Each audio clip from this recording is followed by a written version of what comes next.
अस्सलाम वालेकुम स्टूडेंट्स, कैसे हैं आप लोग। My name is Hina Shaukat और मैं हूं आपकी क्लास 9th की केमिस्ट्री की टीचर। और आज हम पढ़ेंगे अपना टॉपिक नंबर 1.4। सो स्टूडेंट्स, हमने अपने प्रीवियस लेक्चर में वाइंड अप किया था अपना टॉपिक नंबर 1.3 और आज हम स्टार्ट कर रहे हैं अपना टॉपिक नंबर 1.4। इस टॉपिक में हम 3 बेसिक डेफिनेशंस को डिस्कस करने वाले हैं और इनमें आती है ग्राम एटॉमिक मास, ग्राम मॉलिक्यूलर मास और ग्राम फार्मूला मास। जी हाँ, इससे पहले हमने डिटेल में डिस्कस किया है कि what is atomic mass, what is molecular mass and what is formula mass. लेकिन अब आप देख सकते हैं कि इन तीनों टर्म्स के साथ एक एक वर्ड की एडिशन है, which is gram, gram and ग्राम। अब आप सबको पता है कि ग्राम एक यूनिट होता है, इजंट इट। ये यूनिट है मास को मेजर करने का, और हम कह रहे हैं कि ग्राम एटॉमिक मास हुई एक क्वांटिटी जो कि किसी भी चीज़ का मास है, और ग्राम एटॉमिक मास मतलब इसका कोई ना कोई ग्राम यूनिट के साथ रिलेशन होगा। सो चलिए देखते हैं। As we know that all the substances, they are made up of different units, for example atoms, molecules और formula units। जी हाँ, मैंने आपके सामने अभी 3 टर्म्स रीड की हैं और इन 3 टर्म्स की डिस्कशन हमने ऑलरेडी कर ली है, लेकिन फिर भी टॉपिक को आगे बढ़ाने के लिए और आपके साथ अपनी अंडरस्टैंडिंग मैच करने के लिए एक दफ़ा दोबारा से देखते हैं। एटम उस चीज़ का सबसे स्मॉल यूनिट होगा जो कि एलिमेंट होगी, और एटम्स उसका सबसे छोटा पार्ट होगा। अगर हम बात करें मॉलिक्यूल्स की, तो मॉलिक्यूल्स एलिमेंट्स के भी हो सकते हैं और कंपाउंड्स के भी हो सकते हैं। कंपाउंड्स के मॉलिक्यूल्स उस सूरत में होंगे जब वो कोवैलेंट कंपाउंड्स हैं, मतलब उनमें शेयरिंग ऑफ इलेक्ट्रॉन्स हुई है।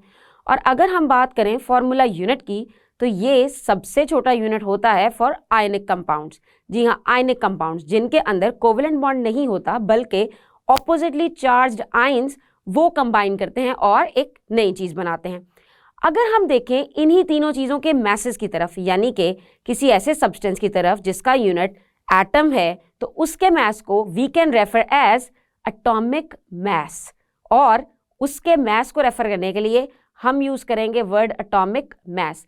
इसी तरह अगर हमारे पास मॉलिक्यूल्स सबसे छोटा यूनिट है, तो उसको रेफर करेंगे हम एक टर्म के साथ जिसको हम कहते हैं मॉलिक्यूलर मास। और अगर हमारे पास फार्मूला यूनिट्स हों तो उसके लिए वर्ड यूज़ करते हैं फार्मूला मास। जी हाँ, यूनिट का वर्ड बीच में से काटना पड़ता है। We will write it as formula mass. अब ये तो हुए एटॉमिक मास, मॉलिक्यूलर मास और फार्मूला मास, और इनका यूनिट होता है AMU, which is atomic mass unit. और इसको कैलकुलेट करने का तरीका आप सबको बखूबी आता होगा। लेकिन अगर हम चाहें कि हम इसे इस यूनिट के अलावा किसी और यूनिट में स्टडी करें, फॉर एग्जाम्पल, क्या आपने कभी एटॉमिक मास यूनिट सुना है? अगर मैं आपसे कहूँ मुझे 10 atomic mass unit sodium chloride के तोल के दे दो, तो क्या आप दे सकते हैं? This is not possible for you. हम अपनी कैलकुलेशंस में जब भी मास कैलकुलेट करते हैं, so we usually use the unit gram. तो हम क्या कर सकते हैं, हम अपने इन मासेस को अगर as a gram for unit share करें, तो हम उसके साथ एक वर्ड ऐड करेंगे which is going to be gram. जी हाँ, तो इस तरह इन तीनों चीज़ों के मैसेज बन गए ग्राम एटॉमिक मास, ग्राम फार्मूला मास और ग्राम मॉलिक्यूलर मास। अब इन तीनों टर्म्स को इंडिविजुअली डिस्कस कर लेते हैं। सबसे पहले देखते हैं what is gram atomic mass. As you know that atomic mass is written, तो मतलब सबसे छोटा यूनिट एटम्स होने वाले हैं, और किसी कंपाउंड का सबसे छोटा यूनिट एटम नहीं हो सकता, तो ये किसी एलिमेंट के लिए ही यूज़ किया जाएगा। अब अगर देखें इसकी डेफिनेशन की तरफ, तो you can see that atomic mass of an element, देखें यहाँ पे हम वर्ड कंपाउंड यूज नहीं करेंगे। In the definition it is clearly mentioned that atomic mass of an element expressed in grams is called as its gram atomic mass।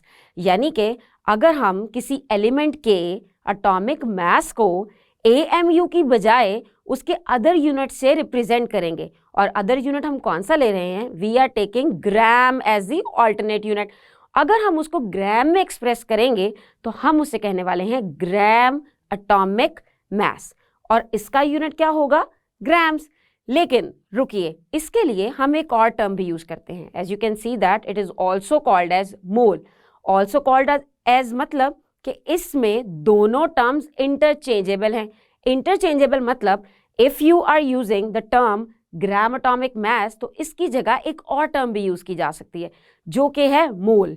जी हाँ, पुराना नाम मोल के लिए ही था ग्राम एटॉमिक मास, लेकिन इसमें थोड़ी सी कंफ्यूजन हो जाती थी।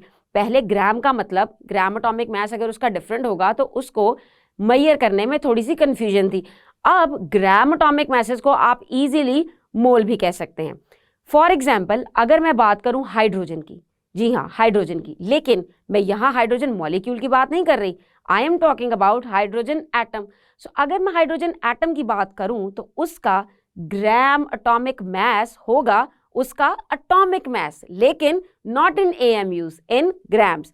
सो what is going to be the gram atomic mass for hydrogen atom? It is going to be 1 gram and it would be equal to 1 mole. So चूंकि ये 1 मोल का मैस हुआ ग्राम्स में तो हम इसे कह सकते हैं कि ये है 1 ग्राम पर मोल। पर मोल मतलब यहीं पे ये शो कर देगा कि ये 1 मोल के मैस की बात हो रही है। इसी तरह अगर आप बात करें कार्बन की तो कार्बन का एटॉमिक मैस होता है 12। How do we know this? क्योंकि ये पीरियोडिक टेबल में भी गिवन है और आपको पता है कि atomic mass can be calculated by calculating the ratios with relation to the carbon 12। तो कार्बन का मास हुआ 12 which is its atomic mass. जब आप उसी एटॉमिक मास को उसको ग्राम्स में रिप्रेजेंट करेंगे then you are going to call it as gram atomic mass. चूंकि कार्बन मॉलिक्यूलर फॉर्म में एग्जिस्ट नहीं करता, वो यूजुअली एज अ कार्बन यानी कि C ही एग्जिस्ट करता है, तो उसके लिए भी आएगा ग्राम एटॉमिक मास। तो आप कह सकते हैं कि mass of carbon, atomic mass of carbon, अगर आपने उसको 1 ग्राम एटॉमिक मास ऑफ कार्बन लिखना है तो वो कितना आएगा 12 ग्राम विच इज इक्वल टू 1 मोल। यानी कि अगर आप 1 मोल लें हाइड्रोजन का तो उसका कितना मास था 1 ग्राम, और अगर आप 1 मोल लें कार्बन का तो उसका कितना मास आएगा 12 ग्राम। तो हमें इससे ये भी पता चलता है कि 1 mole of different substances can contain different masses। हो सकता है कि अगर मैं कार्बन को इस कंटेनर में डालूं 1 मोल को तो वो इतनी क्वांटिटी में आए, लेकिन अगर मैं हाइड्रोजन को दूसरे कंटेनर में डालूं 1 मोल को तो उसकी क्वांटिटी डिफरेंट आए, यानी कि उसका मास और उसका वॉल्यूम दोनों ही डिफरेंट हो सकते हैं। अब चलते हैं अपने ग्राम मॉलिक्यूलर मास की तरफ। As you know that gram molecular mass, this term is going to be used by molecules, और molecules किन चीज़ों में होते हैं? Either they could be for the elements, मतलब same kind of atoms they are combined together, or they are present in covalent compounds. Yes, covalent compounds, not ionic compounds. For such compounds, if the molecular mass of the element or compound is expressed in grams, then it is called as gram molecular mass and it is also called as mole। जी हाँ, जो 1 gram molecular mass होगा वही उसका मोल भी होगा। अब देखते हैं कुछ एग्जाम्पल्स की तरफ। For example 1 gram molecule of hydrogen. अब आप कहेंगे यही एग्जाम्पल तो मैंने ग्राम एटॉमिक मास में डिस्कस की थी।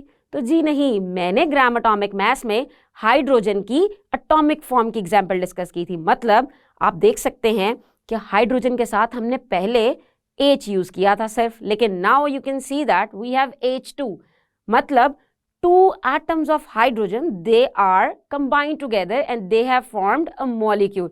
So यहाँ हम बात कर रहे हैं हाइड्रोजन मॉलिक्यूल की, तो उसके लिए हमारे पास आएगा उसका ग्राम मॉलिक्यूलर मास। तो 1 ग्राम मॉलिक्यूल ऑफ हाइड्रोजन में हमारे पास कितने ग्राम्स होने वाले हैं? 1 एटम ऑफ हाइड्रोजन का मास है 1 ग्राम। सो यहाँ पे हैं 2 एटम्स कंबाइंड, 2 एटम्स का मास क्या होगा 1 multiply by 2, so it would be equal to 2 grams. अगर इसी तरह हम देखें 1 ग्राम मॉलिक्यूल ऑफ वाटर का मास, तो 1 ग्राम मॉलिक्यूल ऑफ वाटर का मतलब हमें पता होना चाहिए molecular mass of water. Yes, and I hope you know how to calculate it. 2 is the molecular mass which you will refer for hydrogen, यानी कि 2 एटम हाइड्रोजन के हैं और 1 एटम है ऑक्सीजन का। सो हाइड्रोजन का मास इसमें हुआ 2 और ऑक्सीजन का मास हुआ 16। सो 16 + 2 वुड बी इक्वल टू 18। और चूंकि हम देख रहे हैं ग्राम मॉलिक्यूलर मास, तो ये होगा 18 ग्राम। जी हाँ, और 18 gram would be equal to 1 mole of water.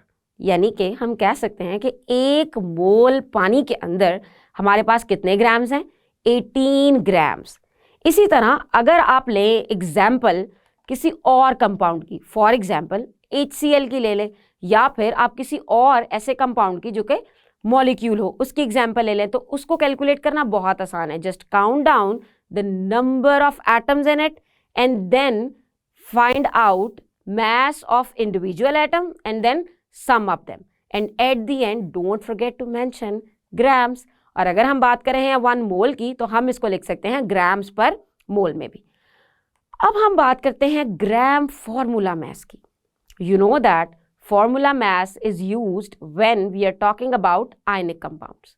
Yes, ionic compounds, क्योंकि ionic compounds का सबसे छोटा यूनिट होता है फॉर्मूला यूनिट।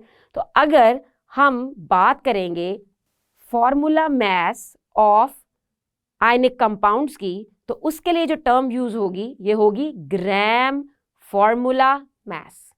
अब इसको डिस्कस करने के लिए हमें देखनी पड़ेगी कुछ आयनिक कंपाउंड्स के एग्जांपल्स, और सबसे मेरा फेवरेट और आपका भी फेवरेट बेस्ट आयनिक कंपाउंड है NaCl।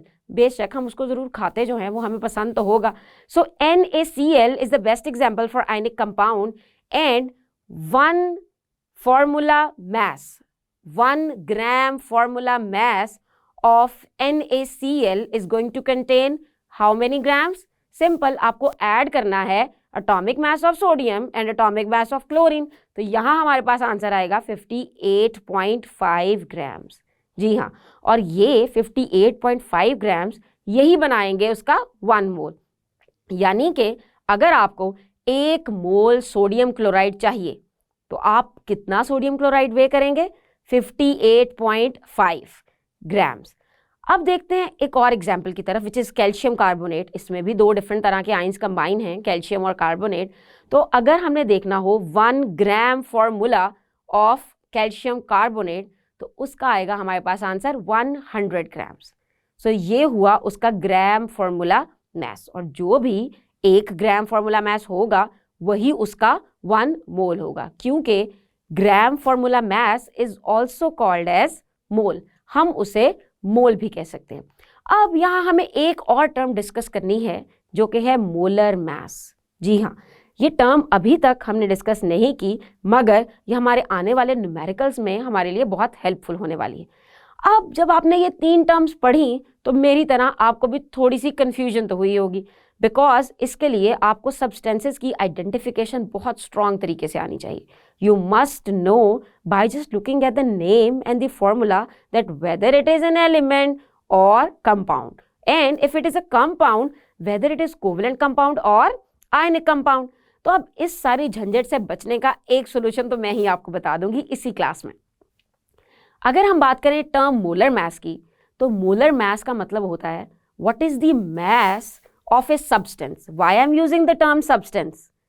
Because substance का मतलब सभी आ जाएंगे, elements भी और compounds भी, covalent compounds भी और ionic compounds भी। So substance is a generic term, you can use it। जब भी कहीं confusion हो, so don't write wrong compound or element, just mention substance। So हम बात कर रहे हैं अब substance की, यानी कि अगर देखा जाए कि किसी भी चीज़ के 1 मोल में, यानी किसी भी सब्सटेंस के 1 मोल में उसका मास कितना है, उस मास को हम कहेंगे उसका मोलर मास, और मोलर मास को हम रिप्रेजेंट करते हैं ग्राम्स पर मोल में। आगे जब भी हम किसी भी मोल या फिर मास की कैलकुलेशन के फॉर्मूलाज में यूज़ करेंगे तो instead of this gram atomic mass, instead of these things, हम यूज़ करेंगे टर्म मोलर मास की, which would be very easy for us। इसके अलावा अगर टर्म मोल यूज हुई होगी किसी क्वेश्चन में तो उसका मतलब सेम ही है, वो ग्राम एटॉमिक मास भी हो सकता है और वो ग्राम फॉर्मूला मास भी हो सकता है। अब इसी तरह एक और बात आपने समझ लेनी है, अगर क्वेश्चन में ग्राम मॉलिक्यूल पूछा है, for example they are asking what is the mass of 1 gram molecule of hydrogen, तो इसका मतलब है कि वो मोल ही पूछ रहे हैं। सो स्टूडेंट्स, आज के इस लेक्चर में हमने स्टार्ट किया और कंप्लीट किया अपना topic number 1.4 which was having some basic definitions about gram atomic mass, gram molecular mass and gram formula mass. और इसको हमने डिस्कस किया कुछ एग्जाम्पल्स की मदद से, जो कि मुझे उम्मीद है कि आपको बहुत अच्छे से समझ आई होंगी. हम अपने आने वाले लेक्चर्स में कॉन्सेप्ट ऑफ मोल और एवोगैड्रोस नंबर्स को डिस्कस करेंगे. तब तक के लिए अल्लाह हाफिज.